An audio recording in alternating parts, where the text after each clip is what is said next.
আমাদের দাবি ফরজ নামাজের পরে দোয়া করা প্রমাণিত।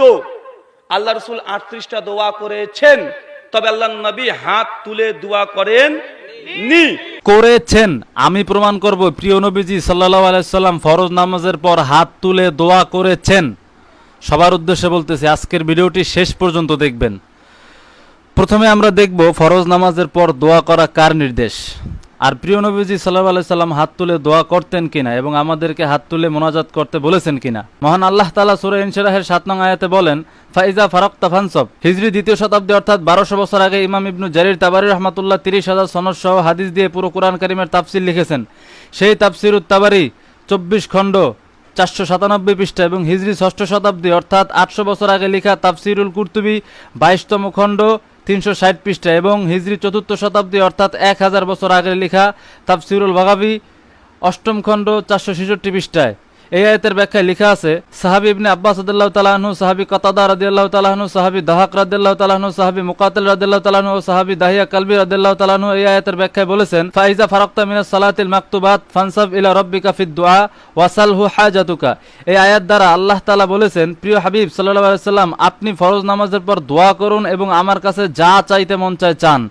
এখন প্রশ্ন আসে, আল্লাহ তাআলা প্রিয় নবীজিকে ফরজ নামাজের পর দোয়া করতে বলেছেন, কিন্তু প্রিয় নবীজি কিভাবে দোয়া করতেন? হিজরি 5ম শতাব্দী অর্থাৎ 900 বছর আগে ইমাম ইবনুল জাওজি রাহমাতুল্লাহ আলাইহি লিখিত কিতাব ইলামুল আলেম 447 পৃষ্ঠার হাদিস, সাহাবী ইবনে আব্বাস রাদিয়াল্লাহু তাআলা আনহু বলেন, আন্না নবী সাল্লাল্লাহু আলাইহি ওয়াসাল্লাম কানা ইযা দাআ রাফা ইয়াদাইহি। যে কোনো সময় যখনই প্রিয় নবীজি সাল্লাল্লাহু আলাইহি ওয়াসাল্লাম দোয়া করতেন, দুই হাত তুলে দোয়া করতেন। এখন প্রশ্ন আসে, আল্লাহ তাআলা কোরআন কারীমে সূরা ইনশিরাহের 7 নম্বর আয়াত দিয়ে আদেশ করেছেন ফরজ নামাজের পর দোয়া করতে এবং আল্লাহর কাছে চাইতে। তাহলে আমরা কিভাবে ফরজ নামাজের পর দোয়া করব, কিভাবে আল্লাহর কাছে চাইবো? হাত তুলে চাইবো নাকি হাত না তুলে চাইবো? হিজরি 4র্থ শতাব্দী অর্থাৎ 1000 বছর আগে ইমাম হাকিম রাহমাতুল্লাহ আলাইহি লিখিত মুস্তাদরাক আলা সহিহাইন 1ম খণ্ড 720 পৃষ্ঠার হাদিস, সাহাবী ইবনে আব্বাস রাদিয়াল্লাহু তাআলা আনহু বলেন, রাসূলুল্লাহ সাল্লাল্লাহু আলাইহি ওয়াসাল্লাম বলেছেন, ইযা সাআলতুমুল্লাহ ফাসআলুহু বিবুতুনি আকুফিকুম। অর্থাৎ ফরজ নামাজের পর বা নফল নামাজের পর বা যে কোনো সময় যখনই তোমরা আল্লাহর কাছে কিছু চাইবে, হাত পেতে চাইবে। খেয়াল করেন ভাইয়েরা, আল্লাহ তাআলা আদেশ করেছেন ফরজ নামাজের পর দোয়া করতে, আল্লাহর কাছে চাইতে। আর প্রিয় নবীজি সাল্লাল্লাহু আলাইহি ওয়াসাল্লাম আদেশ করেছেন যখন তোমরা আল্লাহর কাছে কিছু চাইবে তখন হাত পেতে চাইবে। তাহলে স্পষ্ট প্রমাণিত হয় ফরজ নামাজের পর দোয়া করা আল্লাহ তাআলার আদেশ এবং ফরজ নামাজের পরে হাত তুলে দোয়া করা প্রিয় নবীজি সাল্লাল্লাহু আলাইহি ওয়াসাল্লামের আদেশ এবং সুন্নাত। এখন আমরা আরেকটি হাদিস দেখি। হিজরি 3য় শতাব্দী অর্থাৎ 1100 বছর আগে ইমাম ইবনু আবি হাতিম রহমাতুল্লাহ আলাইহি 20,000 সনদ সহ হাদিস দিয়ে পুরো কোরআন কারীমের তাফসীর লিখেছেন। সেই তাফসীর ইবনে আবি হাতিম 3য় খণ্ড 1048 পৃষ্ঠা এবং তাফসীরুত তাবারি 7ম খণ্ড 389 পৃষ্ঠা এবং তাফসীর ইবনে কাসির 2য় খণ্ড 309 পৃষ্ঠার হাদিস। আবু হুরায়রা রাদিয়াল্লাহু তাআলা থেকে বর্ণিত, তিনি বলেন, আন্না রাসূলুল্লাহ সাল্লাল্লাহু আলাইহি সাল্লাম কানা ইয়াদউ ফি দুবুরি সালাতিজ যুহরি রাফা ইয়াদাহু বা'দা মা সাল্লামা। রাসূলুল্লাহ সাল্লাল্লাহু আলাইহি সাল্লাম যোহরের ফরজ নামাজ পড়লেন এবং সালাম ফিরিয়ে হাত তুলে দোয়া করলেন। এবার আমরা আরেকটি হাদিস দেখি। হিজরি 2য় শতাব্দী অর্থাৎ 1200 বছর আগে ইমাম তাবরানী রাহমাতুল্লাহ আলাইহি লিখিত মুজামুল কাবির 14 খণ্ড 266 পৃষ্ঠার হাদিস, সাহাবী আব্দুল্লাহ বিন জুবাইর রাদিয়াল্লাহু তাআলা আনহু বলেছেন, ইন্না রাসূলুল্লাহ সাল্লাল্লাহু আলাইহি সাল্লাম লাম ইয়াকুন ইয়ারফা ইয়াদাইহি হাত্তা ইয়াফরুগা মিন সালাতিহি। অর্থাৎ প্রিয় নবীজি সাল্লাল্লাহু আলাইহি সাল্লাম নামাজের পর হাত তুলে দোয়া করতেন। তাহলে এসব হাদিস দ্বারা স্পষ্ট প্রমাণিত হয় যে প্রিয় নবীজি সাল্লাল্লাহু আলাইহি সাল্লাম ফরজ নামাজের পরে হাত তুলে দোয়া করতেন। এখন প্রশ্ন আসে, প্রিয় নবীজি সাল্লাল্লাহু আলাইহি সাল্লাম কি ফরজ নামাজের পর সম্মিলিতভাবে হাত তুলে দোয়া করেছেন বা করতে বলেছেন? সাহাবীদেরকে নিয়েও করেননি। প্রথমত খেয়াল করেন ভাইয়েরা, প্রিয় নবীজি সাল্লাল্লাহু আলাইহি সাল্লাম যখন হাত তুলে দোয়া করতেন, তখন যদি প্রিয় নবীজি সাল্লাল্লাহু আলাইহি সাল্লামের সাথে সাহাবীগণ হাত তুলে দোয়া না করতেন, তাহলে হাদিসে এটাও আসতো যে রাসূলুল্লাহ সাল্লাল্লাহু আলাইহি সাল্লাম দোয়া করতেন, ওয়া মা রাফানা আইদিনা মা'আন নবী সাল্লাল্লাহু আলাইহি সাল্লাম ফিদ দুআ। আর আমরা প্রিয় নবীজি সাল্লাল্লাহু আলাইহি সাল্লামের সাথে দোয়ায় হাত তুলতাম না, নাউজুবিল্লাহ। প্রিয় নবীজি সাল্লাল্লাহু আলাইহি সাল্লাম হাত তুলে দোয়া করতেন আর তখন সাহাবায়ে কেরামগণ প্রিয় নবীজি সাল্লাল্লাহু আলাইহি সাল্লামের সাথে হাত তুলে দোয়া করতেন না, এটা তো চিন্তাই করা যায় না। আর এই প্রিয় নবীজি সাল্লাল্লাহু আলাইহি সাল্লাম যখন হাত তুলে দোয়া করতেন, সাহাবায়ে কেরামগণ তখন প্রিয় নবীজি সাল্লাল্লাহু আলাইহি সাল্লামের সাথে হাত তুলে দোয়ায় শরীক হতেন, এটা তো সাধারণ মস্তিষ্কেই বোঝা যায়। এরপরে খেয়াল করেন ভাইয়েরা, প্রিয় নবীজি সাল্লাল্লাহু আলাইহি সাল্লাম ফরজ নামাজের পর হাত তুলে দোয়া করেছেন, আমাদেরকে হাত তুলে দোয়া করতে বলেছেন। এই সুন্নাত যদি আমরা প্রত্যেকে অনুসরণ করি তাহলে সালাম ফিরানোর পর অটোমেটিকই তো সম্মিলিত মোনাজাত হয়ে যায়। কারণ প্রিয় নবীজির সুন্নাত অনুযায়ী সালামের পর যদি আমরা সবাই হাত তুলি তাহলে একই টাইমে একত্রে আমাদের সবার হাত ওঠার কারণে এমনিতেই তো সম্মিলিত মোনাজাত হয়ে যায়। এই সহজ বিষয়টাও গরিবের ঈশ্বরচন্দ্র বুঝে না, মাথায় পুরা গোবরে ভরা। আর গরিবের ঈশ্বরচন্দ্র নিজেই কিন্তু নিজের কথায় ধরা খায়। কিভাবে? কেউ যদি কথা বলতে চান ওনার পক্ষে, আপনাকে একজন নেতা নির্বাচন করেন, যে আপনাদের মধ্যে থেকে একজন কথা হলো, আমার মধ্যে থেকে আমি একাই কথা বলবো। সবাই যদি কথা বলেন আপনারা, উনি একটা বলতে বলতে আপনি আর একটা বলবেন, আরেকজন বলবেন, এমন না, একজন নির্ধারণ করেন। মাইনকের চিপায় পইরা নিজের স্বার্থে যখন দরকার তখন সবার হয়ে একজনকে নেতা বানিয়ে কথা বললে এই ঈশ্বরচন্দ্রের সমস্যা হয় না, কিন্তু সব মুসল্লিগণের হয়ে ইমাম সাহেব দোয়া করবে আর মুসল্লিরা আমিন আমিন বলবে, এটাই যত সমস্যা। তাহলে বুঝেন যে এই গরিবের ঈশ্বরচন্দ্র কোন পর্যায়ের জিএমটিটি, জাতে মাতাল তালে ঠিক। যাই হোক, এগুলো তো দিলাম জাস্ট যুক্তি, এখন দলিল দেখেন। হিজরি 2য় শতাব্দী অর্থাৎ 1200 বছর আগে লিখিত মুজামুল কাবির 6ষ্ঠ খণ্ড 254 পৃষ্ঠার হাদিস, সাহাবী সালমান রাদিয়াল্লাহু তাআলা আনহু বলেন, রাসূলুল্লাহ সাল্লাল্লাহু আলাইহি সাল্লাম বলেছেন, মা রাফা'a কওমুন আকুফুহুম ইলাল্লাহি আজ্জা ওয়া জাল ইয়াসআলুনাহু শাইআন ইল্লা কানা হাক্কান আলাল্লাহি আইয়াদা ফি আইদিহিম আল্লাযী সাআলু।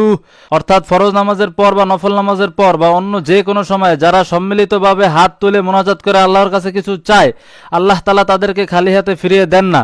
আল্লাহ তাআলা নিজের জন্য ওয়াজিব বানিয়ে নেন বান্দারা সম্মিলিত মোনাজাতে হাত পেতে যা চায় তাদেরকে তা দেওয়া।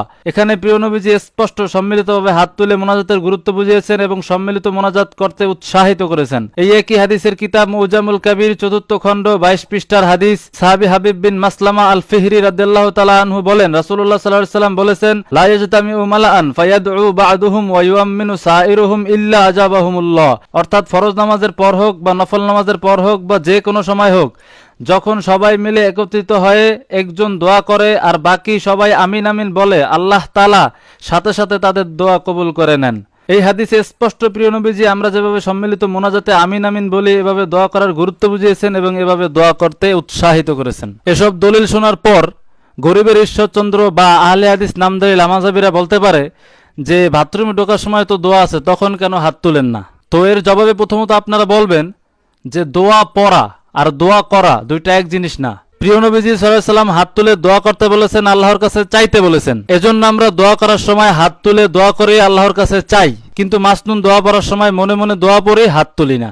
দ্বিতীয় জবাব, লামাজহাবিরা বাথরুমে বৈশা সালামের জবাব দেওয়া যাবে এসব বলে, এজন্য হাত তুলে দোয়ার বিষয়টাও বাথরুমে গিয়া করতে চায়। কিন্তু আমরা তো লামাজহাবিদের মতো বলত না যে বাথরুমে যাওয়ার সময় হাত তুলমু, কারণ ওরা তো হাদিস পড়ে না, এজন্য ওরা মন গড়া যুক্তি দেয়। কিন্তু আমরা হাদিস পড়েছি। প্রিয় নবী সাল্লাল্লাহু আলাইহি সাল্লাম বলেছেন, জাওফাল লাইলিল আখির ওয়া দুবুরা সালাওয়াতিল মাকতুবাত, তাহাজ্জুদের পর এবং ফরজ নামাজের পর দোয়া করলে সেই দোয়া সবচেয়ে বেশি কবুল হয়। তাহলে প্রিয় নবীজি সাল্লাল্লাহু আলাইহি সাল্লাম নির্দেশ দিয়েছে যখনই দোয়া করব হাত তুলে দোয়া করব। আর প্রিয় নবীজি সাল্লাল্লাহু আলাইহি সাল্লাম বলেছেন ফরজ নামাজের পরে দোয়া সবচেয়ে বেশি কবুল হয়। তাহলে আমরা হাদিস অনুযায়ী দোয়া কবুল হওয়ার সময় অর্থাৎ ফরজ নামাজের পর হাত তুলে দোয়া করব, লামাজাবিদের মতো বাথরুমে গিয়ে হাত তোলার কথা বলবো না। এতক্ষণ যা দলিল দিলাম সব কোরআন হাদিস এবং তাফসির থেকে দলিল দিলাম। এছাড়াও জগৎ বিখ্যাত সকল ইমামগণ ফরজ নামাজের পরে সম্মিলিত মোনাজাতকে মুস্তাহাব বলেছেন এবং ফরজ নামাজ ছাড়া বাকি সব নামাজের পর এবং যে কোনো সময় হাত তুলে দোয়া করাকে সুন্নাত বলেছেন। এই সব দলিলগুলো ভালোভাবে নোট করে রাখেন। যে দোয়া করবে না ফরজ নামাজের পর ওইটা ওর ব্যক্তিগত ব্যাপার, কিন্তু কেউ যদি ফরজ নামাজের পর সম্মিলিত মোনাজাতকে বেদাত বলে ওর কানের নিচে দিয়া এই সবগুলো দেখাবেন। আর শুনছি অনেক জায়গায় নাকি সম্মিলিত মোনাজাত বাদ দিছে, ওই সব জায়গায় আবারও আজ থেকে সম্মিলিত মোনাজাত চালু করেন। আর এরা কেন সম্মিলিত মোনাজাত বাদ দিতে চায় জানেন? কারণ প্রিয় নবীজি সাল্লাল্লাহু আলাইহি সাল্লাম বলে দিয়েছেন যে ফরজ নামাজের পর সম্মিলিত হয়ে বা অন্য কোনো সময় সম্মিলিত হয়ে দোয়া করলে আল্লাহ তাআলা ওই দোয়া অবশ্যই কবুল করেন। এজন্য যুগে যুগে কাফের মুশরিক ইহুদিদের বিরুদ্ধে যখনই জিহাদ হয়েছে তখনই বাকি সকল মুসলমানরা প্রত্যেক নামাজের পর একত্রিত হয়ে সম্মিলিতভাবে মুজাহিদ ভাইদের জন্য দোয়া করত। মুসলমানদের দোয়া যাতে কবুল না হয়, সম্মিলিতভাবে যাতে দোয়া করতে না পারে, এজন্য ইহুদিরা কিছু নামায় রাখছে বক্তা যারা সম্মিলিত মোনাজাতের বিরোধিতা করবে। একা একা হাত তুলে দোয়া করলে এদের সমস্যা নাই, কিন্তু সম্মিলিতভাবে যদি হাত তুলে আল্লাহর কাছে দোয়া করে এতেই তাদের সমস্যা। কারণ ওই যে আল্লাহ তাআলা সম্মিলিত মোনাজাত কবুল করেন বেশি। আর প্রিয় নবীজির জামানায় মুনাফিকরা দোয়ায় হাত তুলতো না, আর এখন লামাজাবিরা দোয়ায় হাত তোলে না। প্রিয় নবীজির জামানার মুনাফিকদের সাথে এই লামাজাবিদের কত মিল চিন্তা করেন। আসলে এইসব গরিবের ঈশ্বরচন্দ্র সিস্টার মিস্টার বা আহলে হাদিস নামদারি লামাজাবিকে তো কোনো এলেম কালাম নাই, এই 2 পৃষ্ঠা পড়া মৌলবিয়ারা, এরা কি বুঝবে, এরা কি ফতোয়া দিব? এদের ফতোয়া শুনলে ইমান নষ্ট হইবে, এদের ফতোয়া শুনলে ভুলটাই আপনারা শিখবেন, সঠিকটা শিখবেন না। আর এই লামাজাবিরা আপনাদেরকে এমন কথা বলবে যাতে আপনাদের ইমান নষ্ট হয় এবং যাতে আপনাদের দোয়া কবুল না হয়। তাই এইসব লামাজাবি জাহেলে মোরাক্কাব গায়রে মুফিদগর কোনো বক্তব্য আপনারা শুনবেন না, এটিকে বর্জন করেন। সবাই ভালো থাকবেন। আসসালামু আলাইকুম।